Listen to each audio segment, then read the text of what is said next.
ನಮಸ್ಕಾರ. ಕನ್ನಡ ಒನ್ಗೆ ಸ್ವಾಗತ. ನಾನು ನಿಮ್ಮ ಭಾಗ್ಯನಾರಾಯಣ ಬೊಗ್ಗವರಪು. ನರೇಂದ್ರ ಮೋದಿ ಅವರು 7 ವರ್ಷಗಳ ನಂತರ ಚೈನಾ ಪ್ರವಾಸಕ್ಕೆ ಹೋಗಿದ್ದಾರೆ. ಯಾಕೆ ಹೋಗಿದ್ದಾರೆ ಅದರ ಹಿನ್ನೆಲೆ ನಿಮಗೆ ಗೊತ್ತೇ ಇದೆ. ಅಮೆರಿಕ ಒಂದು ಕಡೆ ಕಾಟ ಕೊಡ್ತಾ ಇದೆ, ಟ್ಯಾರಿಫ್ ಮೇಲೆ ಟ್ಯಾರಿಫ್ ಹಾಕಿ. ನರೇಂದ್ರ ಮೋದಿ ಅವರ my dear friend from America Donald Trump ಸರಿಯಾಗಿಟ್ರು. ಟ್ರಂಪ್ನ ಅಸಿಸ್ಟೆಂಟ್ ರೀತಿಯಲ್ಲಿ, ಟ್ರಂಪ್ನ ಏನಂತಾರೆ ಕಾರ್ಯಕರ್ತನ ರೂಪದಲ್ಲಿ ಅಮೆರಿಕಾಗೆ ಹೋಗಿ ಅಬ್ ಕಿ ಬಾರ್ ಟ್ರಂಪ್ ಸರ್ಕಾರ ಅಂತ ಟ್ರಂಪ್ ಪರವಾಗಿ ಘೋಷಣೆ ಕೂಗಿಬಿಟ್ಟು ಬಂದಂತಹ ವ್ಯಕ್ತಿ ಮೋದಿ. ಅಂಥ ಟ್ರಂಪ್ ಇವತ್ತು ಮೋದಿಗೆ ಸರಿಯಾಗಿ ಇಕ್ಕಿದ್ರು. ಅದಕ್ಕೆ ಪರಿಹಾರ ಎಂಬಂತೆ ಇವಾಗ ರಷ್ಯಾ ಮತ್ತು ಚೈನಾ ಜೊತೆ ತುಂಬ ನಿಕಟವಾದ ಸಂಬಂಧ ಹೊಂದದೆ ಹೋದರೆ ಭಾರತದ ಎಕಾನಮಿ ಸರ್ವೈವ್ ಆಗೋಕ್ಕೆ ಸಾಧ್ಯನೇ ಇಲ್ಲ, ಕುಸಿತಾ ಇದೆ ಅನ್ನುವ ಭಯದಲ್ಲಿ ಈಗ ಚೈನಾಗೆ ಓಡಿದ್ದಾರೆ. ಅಲ್ಲಿ 8,500 ಕೋಟಿ ನಮ್ಮ ದೇಶದ ಜನರ ದುಡ್ಡಿನ ವಿಮಾನ ಇದೆಯಲ್ಲ, ಅದರಲ್ಲಿ ಹೋಗಿದ ತಕ್ಷಣ ಅಲ್ಲಿ ಚೈನಾದಲ್ಲಿ ರೆಡ್ ಕಾರ್ಪೆಟ್ ಹಾಕಿ ಸ್ವಾಗತಿಸಿದ್ದಾರೆ. ಅವ್ರಿಗೇನು ಒಳ್ಳೆಯದು, ಚೈನಾದವರಿಗೆ ಬರಲಿ ಅಂತ. ಇಷ್ಟು ದಿನ ನಮ್ಮ ಟಿಕ್ ಟ್ಯಾಕ್ ಬ್ಯಾನ್ ಮಾಡಿದ್ರು, ನಮ್ಮ ಆ್ಯಪ್ಗಳನ್ನ ಬ್ಯಾನ್ ಮಾಡಿದ್ರು, ನಮ್ಮ ಬಗ್ಗೆ ಏನೇನೋ ಮಾತಾಡಿದ್ರು. ಅದರಲ್ಲೂ ಈ ಮೋದಿ ಅನ್ನುವಂಥ ವ್ಯಕ್ತಿ ಕೆಂಪು ಕಣ್ಣು ತೋರಿಸ್ತೀನಿ ಅಂತೆಲ್ಲ ಹೇಳಿದರು. ಈಗ ನೋಡಿದ್ರೆ ಕೈ ಶೇಕ್ ಮಾಡೋಕ್ಕೆ ಬಂದಿದ್ದಾರೆ. ಕೆಂಪು ಕಣ್ಣು ಹೋಯ್ತು, ತಣ್ಣಗಿರುವಂತಹ ಕೈ ತಗೊಂಬಂದು ಶೇಕ್ ಮಾಡ್ತಿದ್ದಾರೆ. ಈಗ ಬರಲಿ ಅಂತ ಅವರು ಖುಷಿಯಾಗಿದ್ದಾರೆ. ಚೈನಾದ ಅಧ್ಯಕ್ಷ ಝಿ ಜಿಂಗ್ಪಿಂಗ್ ಅವರು ಇವತ್ತು ಜೊತೆಯಲ್ಲಿ ಕೂತ್ಕೊಂಡು ಒಂದು ಗಂಟೆ ಬೈಲ್ಯಾಟ್ರಲ್ ಟಾಕ್ಸ್ ನಡೆದಿದೆ, ದ್ವಿಪಕ್ಷೀಯ ಮಾತುಕತೆಗಳು ನಡೆದಿದೆ. ಅದರಲ್ಲಿ ಎಲ್ಲ ವಿಚಾರಗಳು ಬಂದಿದೆ. ವ್ಯಾಪಾರ ವೃದ್ಧಿಸೋದ್ರ ಬಗ್ಗೆ, ಇನ್ನೂ ಹೆಚ್ಚಿನ ವಹಿವಾಟುಗಳನ್ನು ನಡೆಸೋದ್ರ ಬಗ್ಗೆ, ಅಗ್ರಿಮೆಂಟ್ಗಳು ಹಾಕೊಳ್ಳೋದ್ರ ಬಗ್ಗೆ, ಸಹಯೋಗ ಕೊಡೋದ್ರ ಬಗ್ಗೆ ಸಾಕಷ್ಟು ವಿಚಾರಗಳನ್ನು ಚರ್ಚೆ ಮಾಡ್ಕೊಂಡಿದ್ದಾರೆ. ಯಾಕೆಂದರೆ ಅಮೇರಿಕಾಗೀಗ ಸೆಡ್ಡು ಹೊಡಿಬೇಕು ಭಾರತ ಅಂದರೆ ಅದು ಮಾಡಲೇಬೇಕು. ಆದರೆ ಮಾಡೋದಕ್ಕಿಂತ ಮೊದಲು ಇವರು ಆಡ್ತಾ ಇದ್ದ ರೀತಿ ಇದ್ದಲ್ಲ. ಮನಮೋಹನ್ ಸಿಂಗ್ ಲವ್ ಲೆಟರ್ಗಳು ಬರೀತಾರೆ ಚೈನಾಗೆ, ಕೆಂಪು ಕಣ್ಣು ತೋರಿಸ್ಬೇಕು ಅಂತ ಡೈಲಾಗ್ ಹೊಡೆದಿದ್ದಂತಹ ಮೋದಿ, ಟ್ರಂಪ್ನ ಮೆಚ್ಚಿಸೋದಕ್ಕೆ ಚೈನಾ ವಿರುದ್ಧ ಸುಮ್ಮನೆ ಏನೇನೋ ಬ್ಯಾನ್ ಮಾಡ್ತೀನಿ, ಟಿಕ್ ಟಾಕ್ ಬ್ಯಾನ್ ಮಾಡ್ತೀನಿ, ಅದು ಬ್ಯಾನ್ ಮಾಡ್ತೀನಿ ಅಂತೆಲ್ಲ ಮಾತಾಡಿದಂತಹ ಮೋದಿ, ನಮ್ಮ ಸೈನಿಕರು ಅಲ್ಲಿ ಗಡಿಯಲ್ಲಿ ಹುತಾತ್ಮರಾದರೂ ಸಹ ಚೈನೀಸ್ ಕೈಯಲ್ಲಿ ಚೈನಾ ಹೆಸರು ಹೇಳೋದಕ್ಕೂ ಸಹ ಹಿಂಜರಿದಂತಹ ಮೋದಿ, ಇವತ್ತಿಗೂ ಹೆಸರು ಹೇಳಿಲ್ಲ ಚೈನಾದು. ಅಂತಹ ಮೋದಿ ಇವಾಗ ಚೈನಾಗೆ ಹೋಗಿ ಕೈ ಕುಲುಕಿ ನಮಗೆ ಸಹಕಾರ ಕೊಡಿ, ನಿಮಗೆ ನಾವು ಸಹಕಾರ ಕೊಡ್ತೀವಿ ಅಂತ ನಿಂತ್ಕೊಂಡಿದ್ದಾರೆ. ಇದು ಒಂದು ಕಡೆ ಆದರೆ, ಇನ್ನೊಂದು ಕಡೆ ಗೋಧಿ ಮಾಧ್ಯಮಗಳ ಕಳ್ಳಾಟ ಪ್ಲಸ್ ಈ IT ಸೆಲ್ ಇದೆಯಲ್ಲ, BJP ಭಕ್ತರ ದಂಡು, ಅದರ ಕೈ ಚಳಕ. ಆರ್ಟಿಫಿಷಿಯಲ್ ಇಂಟೆಲಿಜೆನ್ಸ್ ಬಳಸ್ಕೊಂಡು, ಫೋಟೋಶಾಪ್ ಬಳಸ್ಕೊಂಡು ಏನೇನೋ ಬಳಸ್ಕೊಳ್ತಾರೆ ಅವರು, ಗ್ರಾಫಿಕ್ಸ್ ಬಳಸ್ಕೊಂಡು ಚೈನಾದಲ್ಲಿ ಒಂದು ಚಿತ್ರ, ಆಕಾಶದಲ್ಲಿ ಡ್ರೋನುಗಳಿಂದ ಬಂದಂತಹ ಚಿತ್ರ, ಅದರಲ್ಲಿ ವೆಲ್ಕಮ್ ಟು ಮೋದಿ ಅಂತ ಹಾಕದಂಗೆ ಸುಳ್ಳು. ಆ ರೀತಿ ಹಾಕಿಲ್ಲ ಚೈನಾದವರು, ಸುಳ್ಳದು. ಅದನ್ನು ಆರ್ಟಿಫಿಷಿಯಲ್ ಅಂತ ಹಾಕಿ ಟ್ವಿಟ್ಟರಲ್ಲಿ BJP ನಾಯಕರುಗಳೇ ಹಂಚ್ಕೊಳ್ತವ್ರೆ. ಅದ್ರ ಕೆಳಗಡೆನೆ ಟ್ವಿಟ್ಟರ್ ಹಾಕ್ತಾ ಇದೆ, ಎಕ್ಸು ಬರಿತಾ ಇದೆ ಇದು ಫೇಕ್ ಫೋಟೋ ಅಂತ. ಆ ಎಕ್ಸ್ ಹೇಳ್ತಾ ಇದೆ, ಕೆಳಗಡೆನೇ ಇದೆ, ಆದರೂ ಅದನ್ನು ಡಿಲೀಟ್ ಮಾಡ್ತಾ ಇಲ್ಲ, ಹಂಗೇ ಮೇಂಟೈನ್ ಮಾಡ್ಕೊಂಡು ಹೋಗ್ತಾರೆ. ಇನ್ನು ಗೋಧಿ ಮಾಧ್ಯಮಗಳ ಕತೆಗೆ ಬಂದರೆ, ಟ್ರಂಪ್ ಜೊತೆಲಿದ್ದಾಗ ಡೈಲಾಗ್ ಏನು ಹೊಡಿತಿದ್ರು, ಟ್ರಂಪ್ ಜೊತೆ ನೋಡ್ರಿ ಮೋದಿ ಎಷ್ಟು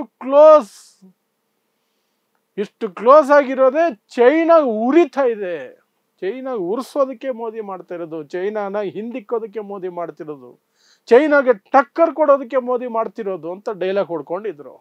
ಯಾವಾಗ ಟ್ರಂಪ್ ಭಾರತಕ್ಕೆ ಉಲ್ಟಾ ಹೊಡೆಯೋದಕ್ಕೆ ಶುರು ಮಾಡಿದ್ರು, ಟ್ರಂಪ್ ವಿರುದ್ಧ ತಿರುಗಿ ಬಿದ್ರು. ಈಗ ಅದೇ ಸೆಂಟೆನ್ಸು, ಅದೇ ಡೈಲಾಗು, ಸ್ವಲ್ಪ ಉಲ್ಟಾ ಅಷ್ಟೇ, ದೇಶದ ಹೆಸರು ಬದಲಾವಣೆ. ನೋಡ್ರಿ ಮೋದಿ ಚೈನಾ ಜೊತೆ, ನೋಡ್ರಿ ಝಿ ಜಿಂಗ್ಪಿಂಗ್ ಜೊತೆ ಅಮೇರಿಕಾಗೆ ಹೊಡೆಯೋದಕ್ಕೆ ಮಾಡ್ತಿರೋದು, ಇದು ಅಮೇರಿಕಾಗೆ ಇಕ್ಕೋದಕ್ಕೆ ಮಾಡ್ತಿರೋದು, ಅಮೇರಿಕಾಗೆ ಹಾಗೆ ಮಾಡೋಕ್ಕೆ ಮಾಡ್ತಿರೋದು. ಏನು ಬಾಳ್ರಯ್ಯ ನಿಮ್ದು. ಈ ಕಡೆಗೆ ಬಂದ್ರೆ ಹಿಂಗಾಡ್ತೀರಿ, ಆ ಕಡೆಗೆ ಬಂದ್ರೆ ಹಂಗಾಡ್ತೀರಿ, ಒಟ್ಟಿನಲ್ಲಿ ಮೋದಿನ ಬಿಲ್ಡಪ್ ಕೊಟ್ಕೊಂಡು ಓಡಾಡ್ತೀರಿ. ಮೋದಿನ ಬಿಲ್ಡಪ್ ಕೊಟ್ಕೊಂಡು ಡ್ರ್ಯಾಗನ್ ಹಲ್ಲು ಕಿತ್ತಿದ ಮೋದಿ ಅಂತೆ. ಹೋಗಿರೋದು ಇವರೇ ಅಲ್ಲಿಗೆ, ಅವ್ರು ಇಲ್ಲಿಗೆ ಬಂದಿಲ್ಲ. ಡ್ರ್ಯಾಗನ್ ಹಲ್ಲು ಕಿತ್ತುಬಿಟ್ರಂತೆ ಮೋದಿ. ಯಾವ ಬಾಳ್ತೀರಿ ನೀವು? ಒಂದ್ಸಲ ಆದ್ರೂ ಕನ್ನಡಿ ಮುಂದೆ ಮುಖ ತೋರಿಸ್ಕೊಳ್ಳೋದಿಲ್ವಾ? ನಿಮಗೆ ನೀವೇ ಯೋಚನೆ ಮಾಡ್ಕೊಳ್ಳೋದಿಲ್ವಾ? ಈ ಮಟ್ಟಕ್ಕೆ ಗುಲಾಮಗಿರಿ ಮಾಡಿಕೊಂಡು ನಾವು ಅನ್ನ ಹೆಂಗೆ ತಿನ್ನೋದು ಅಂತ. ಆ ಮಟ್ಟಕ್ಕೆ ಗುಲಾಮಗಿರಿ, ತಪ್ಪು ಮಾಡಿದಾಗ ಪ್ರಶ್ನೆ ಮಾಡದೇ ಇರೋಷ್ಟು ಮಟ್ಟಕ್ಕೆ ಗುಲಾಮಗಿರಿ. ಚೀ ಚಿ ಚಿ ಚಿ ಚಿ ಚಿ ಚಿ ಎಷ್ಟು ಕೆಟ್ಟ ಮಟ್ಟಕ್ಕೆ ಹೋಗಿ ಗುಲಾಮಗಿರಿ ಮಾಡಬಹುದು, ಎಲ್ಲ ಗುಲಾಮಗಿರಿ ಮಾಡ್ತಿದ್ದಾರೆ. ಇದು ಗೋಧಿ ಮಾಧ್ಯಮಗಳ ಯಥಾ ಪ್ರಕಾರ ಗುಲಾಮಗಿರಿಯ ಬದುಕು ಅದು ಹಂಗಿದೆ ಚೈನಾ ಭಾರತದ ವಿಚಾರದಲ್ಲಿ. ಸೊ ಇನ್ನು ಈ ಭೇಟಿಯಿಂದ ಭಾರತಕ್ಕೆ ಸಿಗಬಹುದಾದಂಥದ್ದು ಏನು ಅಂದರೆ, ಭಾರತ ಮತ್ತು ಚೈನಾ ನಡುವಿನ ವ್ಯಾಪಾರ ವೃದ್ಧಿ ಆಗುತ್ತೆ. ಡೆಫಿಸಿಟ್ ಇದೆ, ಟ್ರೇಡ್ ಡೆಫಿಸಿಟ್ ಸಿಕ್ಕಾಪಟ್ಟೆ ಇದೆ. ನಮಗೆ ಚೈನಾಯಿಂದ ಸಿಕ್ಕಾಪಟ್ಟೆ ಬರುತ್ತೆ, ನಾವು ಎಷ್ಟು ಕಳಿಸ್ತೀವಿ ಚೈನಾಗೆ, ಅದರಲ್ಲಿ ಸ್ವಲ್ಪ ವ್ಯತ್ಯಾಸ ಆಗಬಹುದು. ಇಲ್ಲಿಂದ ಹೆಚ್ಚಿನ ಗೂಡ್ಸನ್ನು ಅಲ್ಲಿಗೆ ಕಳಿಸೋದಕ್ಕೆ ಚೈನಾ ಒಪ್ಕೊಳ್ಬೋದು. ಒಂದಷ್ಟು ಟ್ಯಾಕ್ಸ್ಗಳನ್ನು ಕಡಿಮೆ ಮಾಡ್ಬೋದು.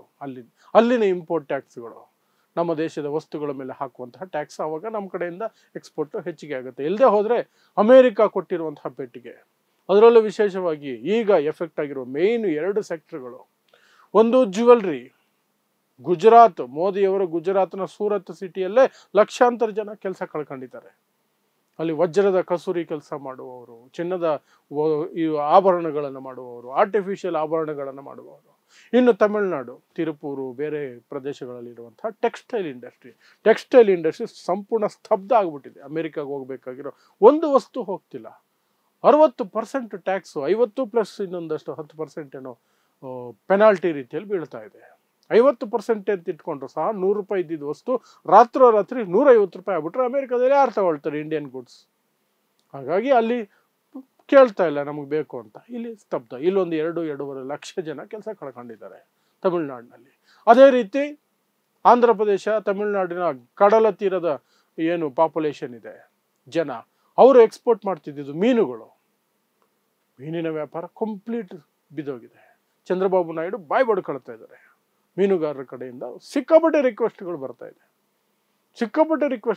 ತಮಿಳುನಾಡಿನಲ್ಲಿ ಈ ಜವಳಿ ಉದ್ಯಮದವರು ರಿಕ್ವೆಸ್ಟ್ ಹಾಕ್ತಿದ್ದಾರೆ, ನಮ್ಮ ಲೋನುಗಳು EMIಗಳನ್ನು ಸ್ಟಾಪ್ ಮಾಡಿಸಿ, ಬಡ್ಡಿಯನ್ನು ವೇವ್ ಆಫ್ ಮಾಡಿ, ನಮಗೆ ಸಮಯ ಕೊಡಿ ಲೋನ್ ವಾಪಸ್ ಕೊಡೋದಕ್ಕೆ, ಅಥವಾ ಲೋನೇ ವೇವ್ ಆಫ್ ಮಾಡಿದ್ರು ಪರವಾಗಿಲ್ಲ, ನಮ್ಮ ಕೈಲಿ ಇಲ್ಲ ಅಂದರೆ ವಿಷ ಕುಡಿಬೇಕಾಗತ್ತೆ ನಾವು ಅಂತ ತಮಿಳುನಾಡಲ್ಲಿ ಹೇಳ್ತಿದ್ರೆ, ಆಂಧ್ರ ಪ್ರದೇಶ, ಆ ಕಡೆ ಒಡಿಶಾ, ಅಲ್ಲಿರುವಂತಹ ಮೀನು ಎಕ್ಸ್ಪೋರ್ಟ್ ಮಾಡ್ತಿದ್ದಂಥವ್ರು ಅವರು ಬಾಯಿ ಬಡ್ಕೊಳ್ತಿದ್ದಾರೆ, ನಮ್ಮ ಬದುಕಿ ಹಾಳಾಗೋಯ್ತು, ಅಮೇರಿಕಾಗೆ ಒಂದು ಮೀನು ಹೋಗ್ತಿಲ್ಲ, ಈಗ ನಮ್ಮ ಪೂರ್ತಿ ಲೆಕ್ಕಾಚಾರಗಳೇ ಹೋಯ್ತು, ಎಕ್ಸ್ಪೋರ್ಟ್ ಕಂಪ್ಲೀಟ್ ಆಗಿ ಬಂದಾಗಿದೆ ಅಂತ ಅವರು ಬಾಯಿ ಬಡ್ಕೊಳ್ತಾರೆ. ನಮಗೂ ಸಹ ಒಂದಷ್ಟು ಸಹಾಯ ಮಾಡಿ, ಧನ ಸಹಾಯ, ಯಾವುದೋ ಒಂದು ಪರಿಹಾರ ಕೊಡಿ ಅಂತ ಅವರು ಕೇಳ್ಕೊಳ್ತಿದ್ದಾರೆ. ಎಲ್ಲದಕ್ಕೂ ಒಂಚೂರು ಈ ಕಡೆ ಆಗಬೇಕು ಅಂದರೆ ಭಾರತ ಈಗ ಚೈನಾ, ರಷ್ಯಾ ಈ ರೀತಿಯಾದಂತಹ ದೇಶಗಳ ಜೊತೆ ತನ್ನ ವ್ಯಾಪಾರವನ್ನು, ಎಕ್ಸ್ಪೋರ್ಟನ್ನು ವೃದ್ಧಿಸ್ಕೊಳ್ಬೇಕು. ಅದು ಮಾಡಲೇಬೇಕು. ಆದರೆ ಇವರು ಆಡೋ ರೀತಿಗಳಿದೆಯಲ್ಲ, ಇವರಿಗೆ ಬೇಕಾದಾಗ ಬೇಕಂಗೆ ಆಡೋ ರೀತಿ ಇದೆಯಲ್ಲ, ಅದರ ಬಗ್ಗೆ ನಮಗೆ ತಕರಾರು ಇರೋದು. ಕಾಂಗ್ರೆಸ್ ಅವರು ಚೈನಾ ಜೊತೆ ಏನಾದರೂ ವ್ಯಾಪಾರ ಒಪ್ಪಂದ ಮಾಡಿಕೊಂಡ್ರೆ, ಚೈನಾಗೆ ಹೋಗ್ಬಿಟ್ರೆ ಓ ಅಂದ್ಬಿಡೋದು. ಇದೇ ಮೋದಿ ಚೀಫ್ ಮಿನಿಸ್ಟರ್ ಆಗಿರ್ಬೇಕಾದ್ರೆ ಗುಜರಾತ್ಗೆ ಚೈನಾಗೆ 12ಕ್ಕಿಂತ ಹೆಚ್ಚು ಬಾರಿ ಹೋಗಿದ್ದಾರೆ. ಯಾಕೆ ಗೊತ್ತಿಲ್ಲ. ಇವರು ಹೋದ್ರೆ ಸರಿ, ಬೇರೆ ಯಾರು ಹೋಗಂಗಿಲ್ಲ. ಇವರು ವ್ಯಾಪಾರ ಮಾಡಿದ್ರೆ ಸರಿ, ಬೇರೆ ಯಾರು ವ್ಯಾಪಾರ ಮಾಡಂಗಿಲ್ಲ. ಜೈಶಂಕರ್ ಹೇಳ್ಬೋದು, ಚೈನಾ ತುಂಬ ದೊಡ್ಡ ಎಕಾನಮಿ, ಅವ್ರ ಜೊತೆ ನಾವು ಫೈಟ್ ಮಾಡೋಕ್ಕಾಗಲ್ಲ ಅಂತ ಜೈಶಂಕರ್ ಲೈವಲ್ಲಿ ಹೇಳ್ಬೋದು. ಯಾರಿಗೂ ಏನೋ ಅದರಿಂದ ಆಗಲ್ಲ. ಅದೇ ಮಾತು ಕೇಜ್ರಿವಾಲು, ರಾಹುಲ್ ಗಾಂಧಿನೋ, ಮಮತಾ ಬ್ಯಾನರ್ಜಿನೋ ಹೇಳ್ಬಿಟ್ಟಿದ್ರೆ ಬೆಂಕಿ ಬಿದ್ದೋಗಿರೋದು. ಈ ಕಂತ್ರಿ ಮಾಧ್ಯಮಗಳದು ಆ ಮನಸ್ಥಿತಿ.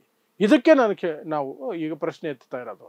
ಮಾಡೋದನ್ನ ದೇಶದ ಒಳಿತಿಗಾಗಿ ಮಾಡಿ, ಬಿಲ್ಡಪ್ಗಾಗಿ ಮಾಡಬೇಡಿ. ಸುಮ್ಮನೆ ಬಾಯಿಗೆ ಬಂದಂಗೆ ಮಾತಾಡಬೇಡಿ. ನಿಮ್ಮ ಅನುಕೂಲಕ್ಕೆ ಆಯಾ ಸನ್ನಿವೇಶಗಳಿಗೆ ಮಾತಾಡಬೇಡಿ.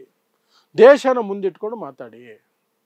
ಅಥವಾ ನೀವು ಮಾತಾಡ್ತೀರಾ, ಮಾತಿನ ಮೇಲೆ ನಿಂತ್ಕೊಳ್ಳಿ. ಕೆಂಪು ಕಣ್ಣು ಚೈನಾ ಅಂದ್ರೆ ನಿಂತ್ಕೋಬೇಕಾಗಿತ್ತು. ಮೋದಿ ಯಾಕೆ ಹೋಗ್ಬೇಕಾಗಿತ್ತು? ಈಗ ಅದೇ ಡೈಲಾಗ್ ಹೊಡ್ಕೊಂಡು ನಿಂತ್ಕೋಬೇಕಿತ್ತು. ಟ್ರಂಪ್ ಕೊರಳು ಪಟ್ಟಿ ಇಟ್ಕೋಬೇಕಾಗಿತ್ತು. ಯಾಕೆ ಹೆಂಗೆ ದ್ರೋಹ ಮಾಡಿದೆ ಅಂತ. ಟ್ರಂಪ್ ಹೆಸರು ಹೇಳೋಕ್ಕೆ ಧೈರ್ಯ ಇಲ್ಲ. ಹಂಗಿದ್ರೆ ಹಿಂಗಿದ್ರೆ. ಸೊ ಇದು ಈಗ ಚೈನಾ ಮತ್ತು ಭಾರತದ ನಡುವೆ ನಡೀತಾ ಇರುವಂತಹ ವ್ಯಾಪಾರ ಒಪ್ಪಂದಗಳ ಹೊಸ ಆರಂಭ. ಇದು ಭಾರತಕ್ಕೆ ಒಳ್ಳೇದು ಮಾಡುತ್ತಾ ಅದನ್ನು ಕಾದು ನೋಡಬೇಕು. ಬಟ್ ನಮಗೆ ಬೇರೆ ಆಪ್ಷನ್ ಇಲ್ಲ. ಅಂತಹ ದೇಶಗಳ ಜೊತೆ, ಅಮೆರಿಕ ವಿರುದ್ಧ ಇರುವಂತಹ ದೇಶಗಳ ಜೊತೆನೆ ನಾವು ಮುಂದಾಗಬೇಕಾಗಿದೆ ವ್ಯಾಪಾರ ಒಪ್ಪಂದಗಳಿಗೆ. ಇಲ್ಲದೆ ಹೋದರೆ ನಮ್ಮ ಆರ್ಥಿಕತೆ ಆಲ್ಮೋಸ್ಟ್ ಕುಸಿತಾ ಇದೆ. ಪೂರ್ತಿ ಕುಸಿದು ಬಿಟ್ರೆ 1.5 ಬಿಲಿಯನ್ ಜನಸಂಖ್ಯೆ ನಮ್ಮಲ್ಲಿರೋದು. 150 ಕೋಟಿಗಿಂತ ಹೆಚ್ಚು ಜನಸಂಖ್ಯೆ. ತತ್ತರಿಸಿ ಹೋಗ್ತೀವಿ. ಲೆಟ್ಸ್ ಹೋಪ್ ಒಳ್ಳೇದಾಗತ್ತೆ ಅಂತ ನಿರೀಕ್ಷೆ ಇಟ್ಕೊಳ್ಳೋಣ. ನೋಡ್ತಾ ಇರಿ ಸಮ ಸಮಾಜಕ್ಕಾಗಿ ಕನ್ನಡ 1 ನ್ಯೂಸ್. ನಮಸ್ಕಾರ.